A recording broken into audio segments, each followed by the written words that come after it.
дому бегает от меня она. И соседи там и там какой день дрянь не спят. Они давно забыли слово сон и сошли с ума.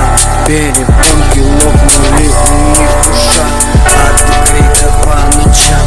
С девочками мы в лесе каждый вечер. И соседи вызывают к нам наряд, думая потеряли нас. И на утро каждый просит нас: тише говорим, успокойтесь, обещаем, будем тише. Тик-так, часы, наступает вечер, снова с ними у леса. Соседи тук-тук-тук стучат по батарее.